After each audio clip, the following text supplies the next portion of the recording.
Unfortunately, even in the urban centers in India, the yoga that we know is a rebound from the American coast. So, somehow, yoga went to the West and got sheared off all the other aspects, and only the physical, skinny physicality of yoga came back. So what is yoga? As all of you should know, the word yoga means union, all this stuff. That's true. Fundamentally, what is it that this can do for me? Why should I invest my time and life in this process? In this process called what is being referred to as yoga.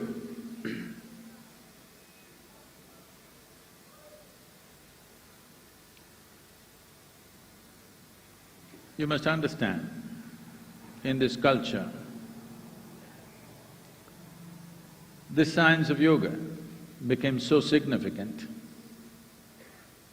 and became as important and as defining a factor as it has been in the past.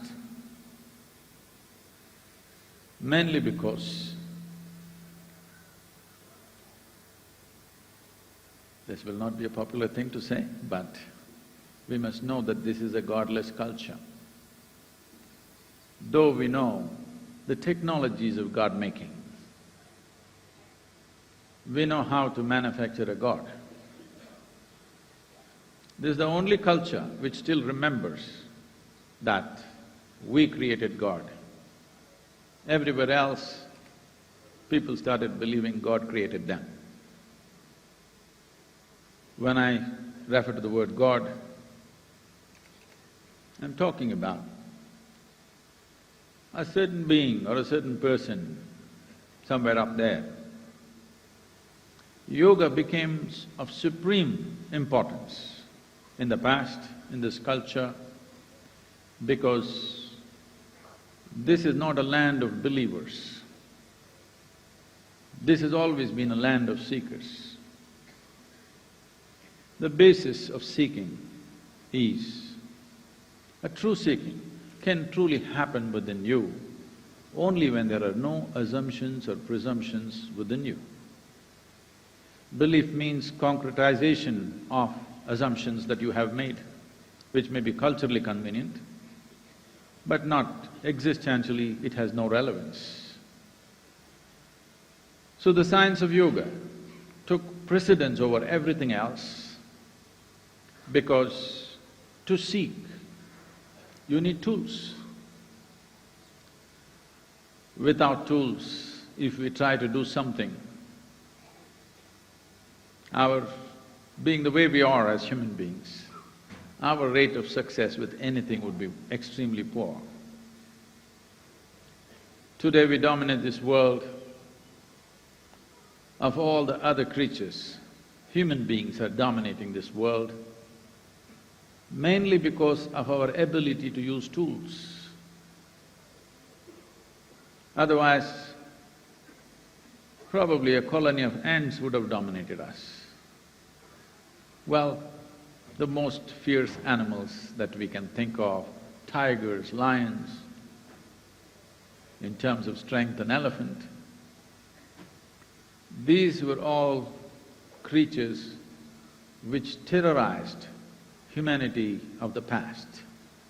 But today, these poor creatures have to be saved from us, simply because of our ability to use tools. We are dominating this planet because of our ability to use tools. There is a screw in this furniture. If I ask you to unscrew this, if you use your hands, you may lose your fingernails and bleed. You can use your teeth, you'll lose some of them, but the screw will not come. But if I give you a simple screwdriver, in a minute you will get it out. This is the power of a tool. So in this culture we realized the significance of tools, not only tools which can transform our external situation, tools which can transform our inner situation. So the many processes of classical yoga are just subjective tools to transform the inner realities of who we are, in body, in mind, in emotion, and on the level of our energies. And in the deeper dimension of our consciousness, we created tools as to how we can make this one happen the way we want. Because if you live long enough, only some young people, you may be still romantic enough to believe somebody in your life will happen exactly the way you want them to be. You still have such hopes. But the older people, you ask them, they know nobody in your life will happen 100% the way you want them. They'll happen to some extent, never 100% your way. No human being on this planet will ever happen 100% your way. Not your husband, not your wife, not your children, not your parents, not your friends, not even your dog. These days they do their own thing. So they don't happen your way, that's not the problem. The problem with life is that this one is not happening my way. This is the big problem. So the tools that we employ to create external situations, they work to some extent. That will bring comfort, convenience, access, but it will not bring well-being. If well-being has to happen, we need tools to transform our interiority. The different systems of classical yoga are just these tools, offered on various levels. But unfortunately, though these tools are subjective in nature, because we today have come to this place in this world that unless we can physically prove it, it is not science. My experience is not good enough, what's happening within me is not good enough. A meter has to tell me that what I'm doing is right. Because of that,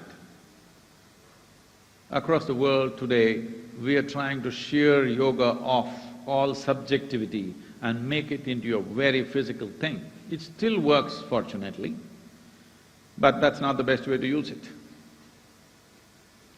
We must understand, in this culture, the only thing that you have worshipped is yoga. In the sense, who are the people that you worship? Well, your Shiva, your Rama, your Krishna, the biggest icons in the country. Well, Shiva is referred to as the Adiyogi. He's always seen as a yogi. The other two might have been kings or kingmakers. They may not look like your standard template of a yogi. At least, they don't fit into the calendar art as a yogi. They got kingdoms, they got crowns, they got wives. They don't look like your standard template of a yogi. But what is it that you worship about them? I want you to look at this with some sense of openness. When you perform action in your life, any kind of action, you want to be successful. Is that so? See, now we must decide who is the yogi here. If you're going to sit like this and stare at me, I can sit here without moving my eyeballs for the next hour. You know, I have a long practice. Don't try this with me. When I ask you a question, you can talk to me, all right? Now, the purpose of any action that you perform, is it success or failure? Even if you do the smallest thing, you want it to succeed or no? I'm saying something menial, something insignificant. Like you blew your nose into your tissue paper and you want to throw it into the bin. You want it to go in or out? Yes, because the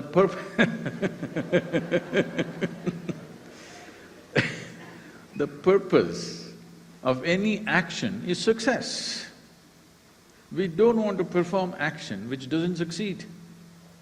Small or big, it doesn't matter. Significant or insignificant, it doesn't matter. When we do something, we want it to succeed. Success in every way is the sweetest thing in your life, isn't it so? The ideas of success may have gotten skewed up in the world, that's different. But when you perform an action, you want it to be successful. That's the nature. But now you look at the people whom you worship. Rama, please, the devotees, please listen to me carefully, don't get angry with me. He is born as a rightful king to a major kingdom of the time, but he loses his kingdom for some reason and goes into the jungle. There he is, not frustrated, not angry, simply there he is making a life out of the jungle. Then, you know, these LTT people come and kidnap his wife. I shouldn't say this, Karthikeyan is here.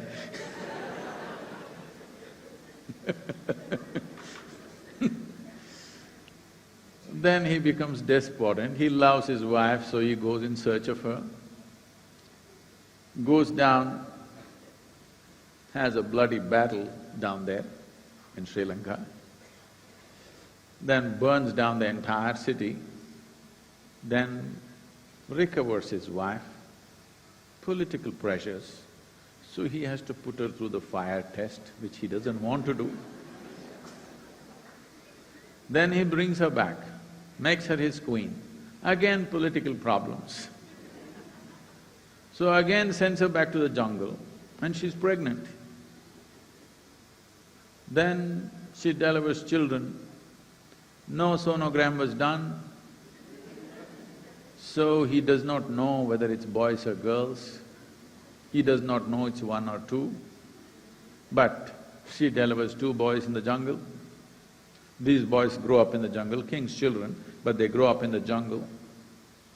Then unknowingly, he fights a battle with his own children. Then she dies in the forest. You call this a successful life? I'm asking you, no. But we worship him. We worship him not because of his success in the world. We worship him because it doesn't matter what kind of situations life threw at him, he managed who he is perfectly well.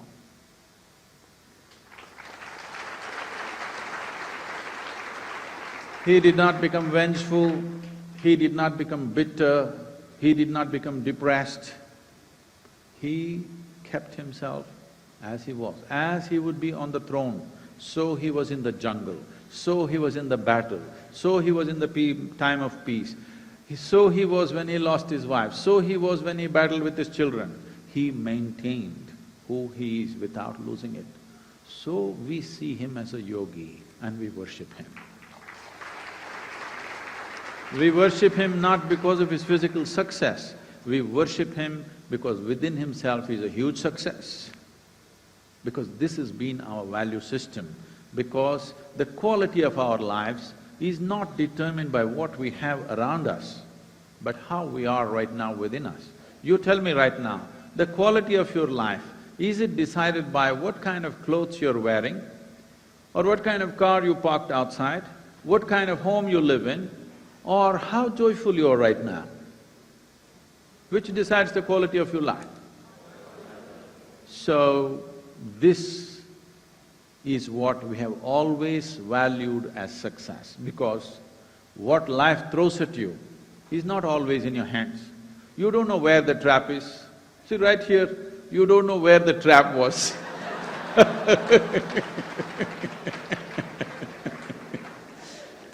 But What life throws at you is not your choice. What you make out of it is 100% your choice. If you're able to exercise this choice till the moment of your death, no matter what life throws at you, you can exercise this choice. How to respond to it, what to make out of it is entirely in your hands. You become worthy of worship. This is why Ramas, Krishnas and Shivas have become worthy of worship, not because of their super success in their life. They didn't succeed. Neither Krishna succeeded, I want you to know. His entire life was committed to bring political process and spiritual process together. He strived hard, he travelled extensively, tried to deal with all kinds of idiots and brutes. Yes, on a daily basis. You have to if you want to do something in the world. But in the end, the entire process ends up in a colossal, disastrous war. His own people get all crazy and he gets killed by that. But we worship him because no matter what happened, he went through it joyfully, untouched. Life can do whatever it wants, but what you do with it is entirely yours. If you exercise this, you are in yoga. The tools of yoga are towards this. It may throw all kinds of traps at you, but everything, you make it into your well-being. That means you are using the tools of yoga. Whether it is in terms of health, physical health, mental health, emotional health or spiritual health. If you are using the necessary tools to create this within yourself, that means you're in yoga. Because essentially this is a tool to go through the world untouched. The simple process of living. What is… please don't torture the child. The simple process of living, just to earn a living, eat, sleep, reproduce and die one day. How much fuss?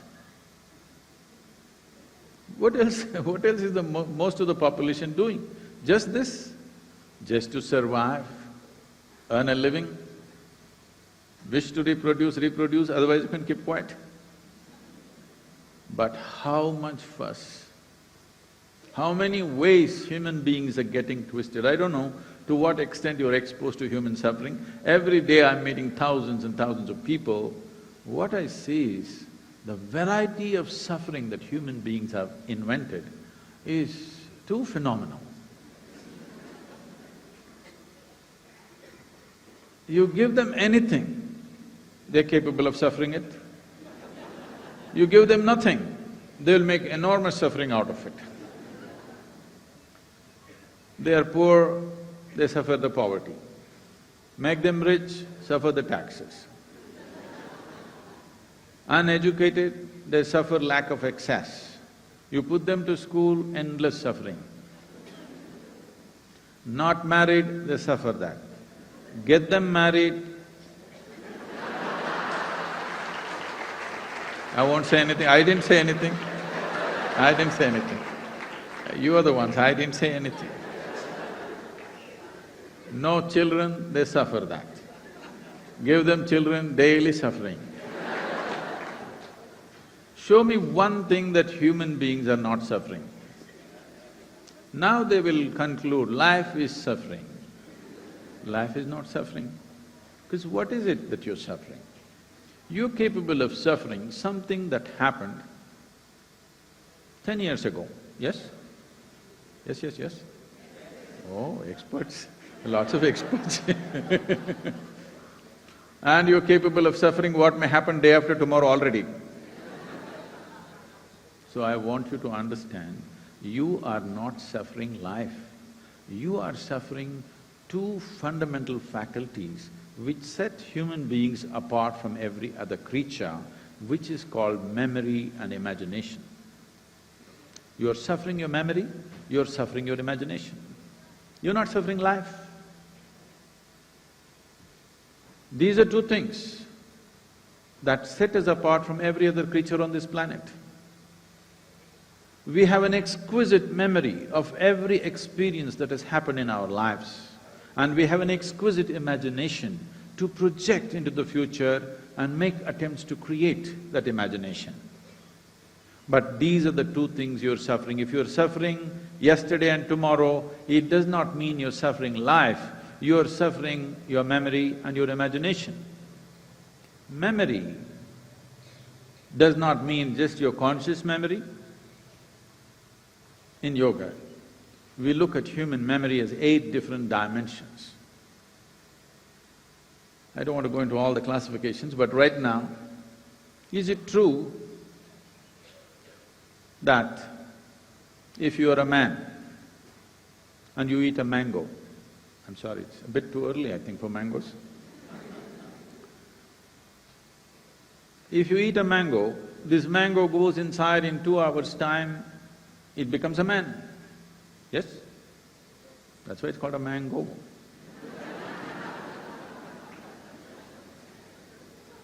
If you're a woman, you eat this mango, in 2 hours' time it goes inside and becomes a woman. Yes or no? Only 2 ladies are agreeing with me. Yes or no? If a cow eats a mango, the mango becomes a cow. Very smart mango. What is it that's doing this?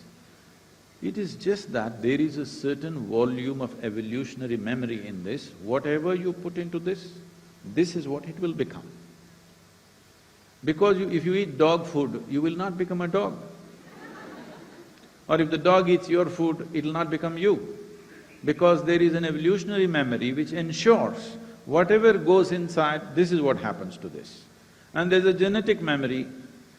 If you eat somebody else's food, your nose will not change your shape like them. This will be only like this, because it takes on this form only because there is a genetic memory. There are various levels of unconscious memory, subconscious memory, and of course you have your conscious memory.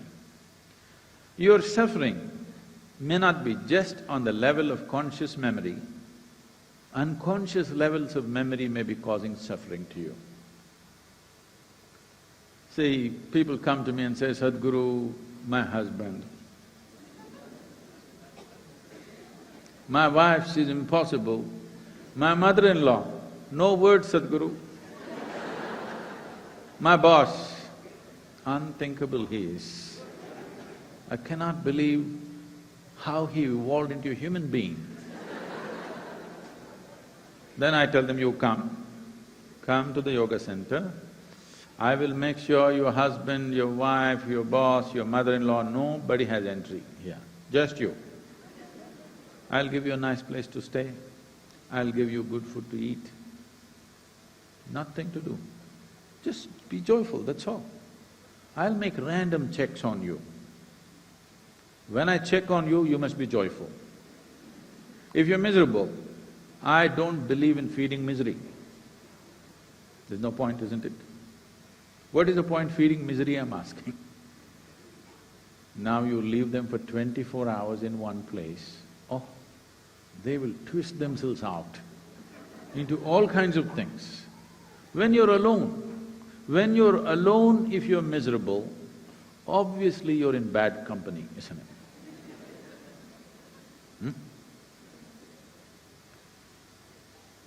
So, yoga is the tool to fix this one, because your experience of life is determined by this one, not somebody else. If you fix this one, suddenly being here can be an ecstatic process. Just existence can become absolutely ecstatic. When I say ecstatic, it doesn't mean some flight of something. No, it is a certain level of pleasantness.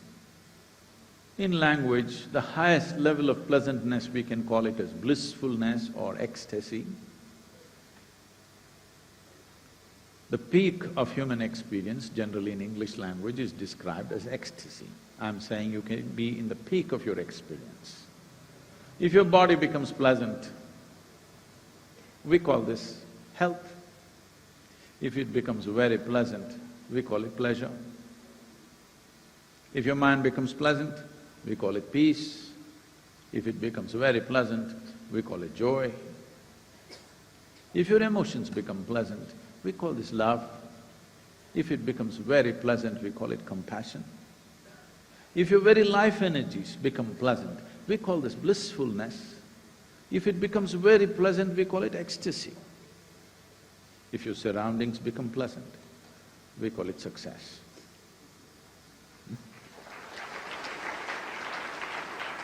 Now, only creating your surroundings into a state of pleasantness is a challenge because it involves many people.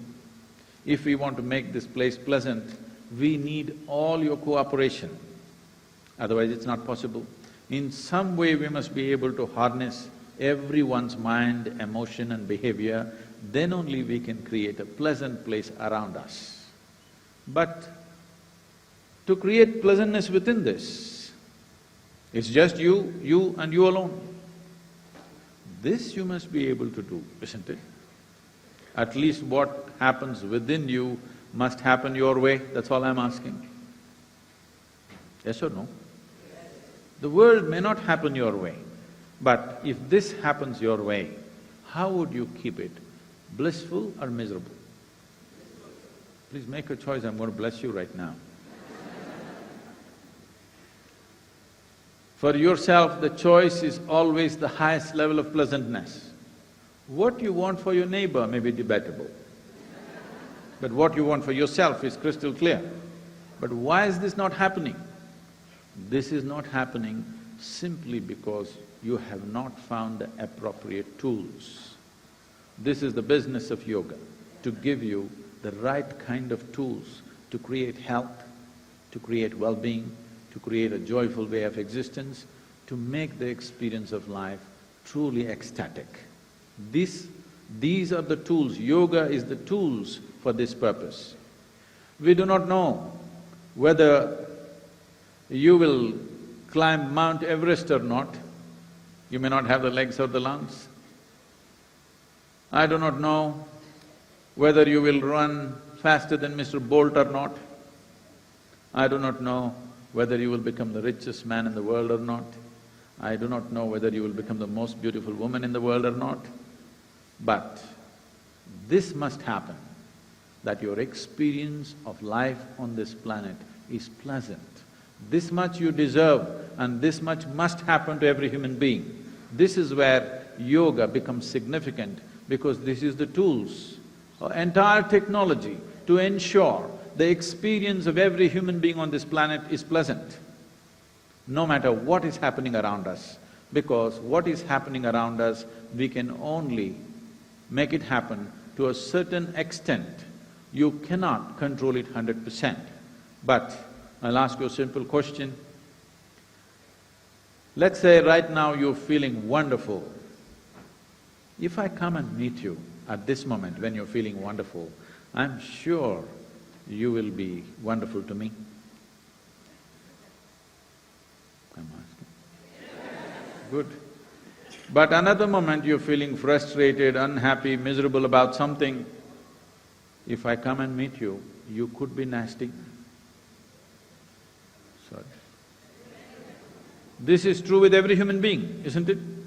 If you want a pleasant world, the first and foremost thing that we need to do is, this one person is pleasant, irrespective of what the world is doing. This is what we have always worshipped as Krishna, Rama, Shiva, everything, not because of their physical success. We always worshipped this because irrespective of what the world was doing to them, they remained pleasant. But today, even the so-called spiritual leaders are going about propagating peace is the highest goal of life, peace of mind. I'll ask you a simple question. Maybe you already had your breakfast. So, let's say, when you have lunch today, to enjoy your lunch, even if you're not ecstatic, at least you must be peaceful. Yes or no? To enjoy the place that you work and the people that you work with, even if you're not blissful, at least you must be peaceful. To enjoy your family, to enjoy a walk on the street, at least you must be peaceful. So I'm asking you, is peace the ultimate goal of life, or is it the most fundamental requirement? Most fundamental requirement. But unfortunately, we've raised it to heaven. If you say peace, people say divine peace. If you say love, people say divine love. If you say bliss, people say divine bliss. These are all human things exported to heaven. I was to speak at Tel Aviv a couple of years ago. I'm flying in from Atlanta. I'm to land there in the morning and speak 6:30 in the evening. But because of some flight delays, I land up there at 6 in the evening. So I'm quickly changing in the airport to get there on time, because in these 33 years, I have not been late to a single appointment in my life. No. It's not something to clap. Everybody is supposed to be where they're supposed to be at a given time. Unfortunately, it's become a great virtue. Then I'm famished because I'm traveling an American airline and there's nothing edible on the plane. So I get to the destination, the venue, and to my joy, I find the venue is a very fine restaurant. I'm speaking in a restaurant. I thought, this is great, life can't get better and I'm so hungry. Restaurant is the best place to go. Then people are greeting me and one man comes and says, "Shalom." I ask him, what does it mean? He says, "This is the highest way of greeting." I said, "That's your opinion. What does it mean?" He says, "No, really, this is the highest way of greeting." All right, what does the word mean? He says, "This means peace." Then I tell him, see, why would peace be the highest way of greeting unless you're born in Middle East? In South India, somebody comes up to me in the morning and says, "Peace." I'll say, "What's wrong with you?" So I'm saying, if you don't have the necessary tools, even unscrewing a simple screw becomes a tremendous task. If you don't have the necessary tools for your subjectivity, something as simple, if you feed your dog well, he sleeps peacefully. Yes? Something that simple has risen to heaven simply because people do not have the necessary tools. What I see is today, as the human intellect sparks, as it is today, more people on this planet can think for themselves than ever before.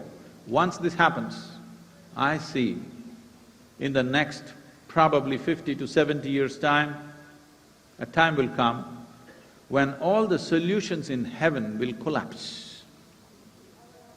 Because even if God comes and says something to you, unless it makes logical sense to you, you're not going to do it.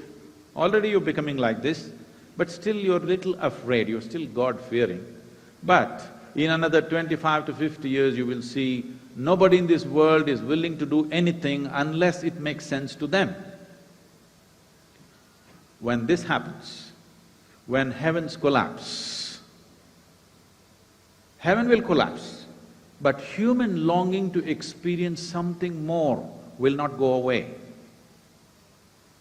I predict in another 80 years' time or 100 years' time, if we don't do a very serious campaign to bring tools of inner well-being for every human being on this planet, 90% of the population will turn to drink and drugs.